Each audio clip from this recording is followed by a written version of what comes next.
Banyak orang mengira punya aset mewah harus bergaji besar. Padahal, kuncinya bukan seberapa banyak uang yang masuk, tapi seberapa bijak mengelolanya. Ini kisah inspiratif bagaimana disiplin mengubah gaji Popeyes menjadi kekayaan nyata.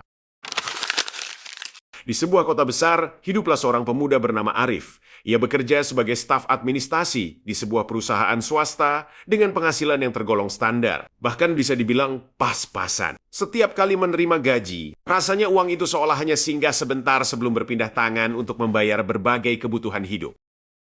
Banyak orang di sekitarnya sering mengeluh bahwa dengan gaji sekecil ini, mustahil bisa menabung, apalagi memiliki aset. Namun, Arif berpikir berbeda. Ia menyadari bahwa ia mungkin tidak bisa mengubah jumlah gajinya dalam waktu dekat, tapi ia memiliki kuasa penuh untuk mengubah cara ia mengelola uang tersebut.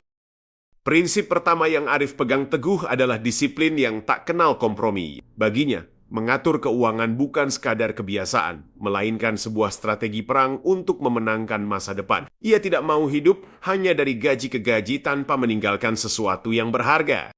Hari pertama gajian adalah hari yang paling sakral dan krusial bagi Arif. Begitu transfer masuk ke rekening, ia tidak langsung bergegas berbelanja atau bersenang-senang. Langkah pertamanya adalah duduk tenang, membuka catatan keuangan, dan membagi uang itu ke dalam pos-pas yang sudah ditentukan sebelumnya. Ia menerapkan aturan pembagian yang ketat. Setengah dari penghasilannya dialokasikan khusus untuk kebutuhan pokok seperti makan, sewa tempat tinggal, listrik, dan air. Arif sangat cerdas dalam memilih tempat tinggal. Ia memilih yang sederhana namun layak, demi menjaga agar pos pengeluaran terbesar ini tidak membengkak. 20% berikutnya adalah pos yang paling penting, yaitu dana investasi dan pembelian aset. Uang ini dianggapnya sebagai uang suci yang dilarang keras untuk dipakai konsumsi harian. Baginya menabung dan berinvestasi bukanlah sisa uang, melainkan kewajiban utama yang harus dilakukan di awal. Sisanya sebesar 30% digunakan untuk gaya hidup dan hiburan. Arif bukan tipe orang yang mengekang diri sendiri sampai menderita. Ia tetap menikmati hidup, pergi keluar dan membeli barang yang ia suka. Namun semuanya dilakukan dengan batas yang jelas dan sudah dianggarkan sebelumnya.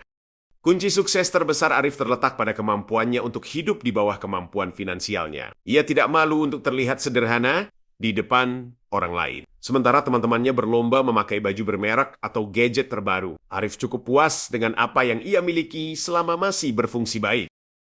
Ia sering membawa bekal makan siang dari rumah. Tindakan sederhana ini sebenarnya menyelamatkan banyak uang yang jika diakumulasikan dalam setahun jumlahnya sangat fantastis. Menurut orang lain mungkin terlihat pelit. Tapi menurut Arif, itu adalah harga yang harus dibayar untuk kemewahan di masa depan.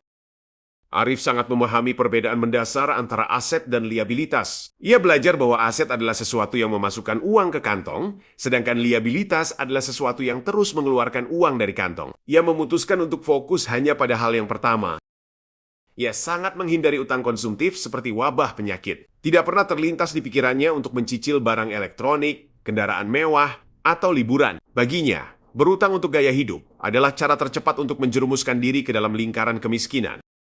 Arif hanya mau berutang jika tujuannya adalah untuk membeli aset produktif. Jika ia harus mencicil, itu hanya untuk hal yang nilainya cenderung naik atau bisa menghasilkan uang tambahan, seperti tanah, rumah, atau modal usaha. Itulah batas tegas yang ia buat.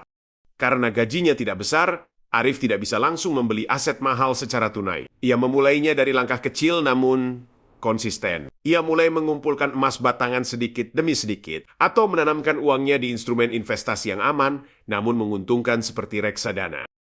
Ia juga menerapkan metode menabung secara otomatis setiap bulan. Tanpa terkecuali, begitu gaji cair, sebagian uang langsung dipindahkan ke rekening terpisah yang sulit diakses untuk keperluan harian. Cara ini melatihnya untuk hidup dengan sisa uang yang ada.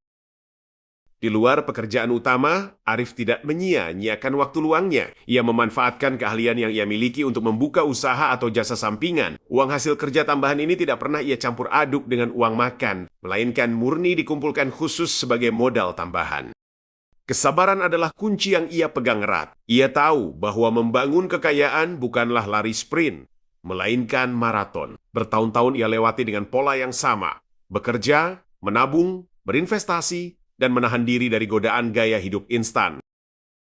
Orang-orang mulai heran melihat perubahan yang terjadi. Setelah bertahun-tahun berlalu, tabungan dan investasinya akhirnya berkembang menjadi jumlah yang signifikan. Bunga dan kenaikan harga aset mulai bekerja untuknya. Bukan lagi ia yang bekerja keras mengejar uang. Hingga pada suatu titik, Arif akhirnya mampu mewujudkan impiannya. Ia membeli sebidang tanah dan membangun rumah yang nyaman, luas, dan terletak di lingkungan yang baik. Ia juga memiliki aset lain yang nilainya terus meroket dari tahun ke tahun. Kini, Arif bisa menikmati hasil jerih payahnya. Ia memiliki aset-aset berharga yang membuat hidupnya jauh lebih tenang dan sejahtera. Teman-teman yang dulu sering menganggapnya pelit atau ketinggalan zaman, kini justru takjub melihat apa yang telah ia raih. Kisah Arif membuktikan bahwa memiliki aset mewah dan hidup nyaman bukanlah monopoli orang bergaji besar. Kuncinya ada pada niat yang kuat, perencanaan yang matang, disiplin yang tinggi, dan kesabaran yang luar biasa. Uang yang sedikit jika dikelola dengan benar akan menjadi kekayaan yang besar. Cerita ini menjadi bukti nyata bahwa tidak ada kata tidak mampu. Selama kita masih mau berusaha dan berkorban di masa kini, kebebasan finansial bukan soal seberapa cepat kita mendapatkannya, melainkan seberapa konsisten kita melangkah. Mulailah mengatur keuanganmu dari sekarang. Karena masa depan yang indah dibangun oleh keputusan-keputusan bijak yang kita ambil hari ini. Demikian, dan ayo dukung dengan like, subscribe. Semoga bermanfaat.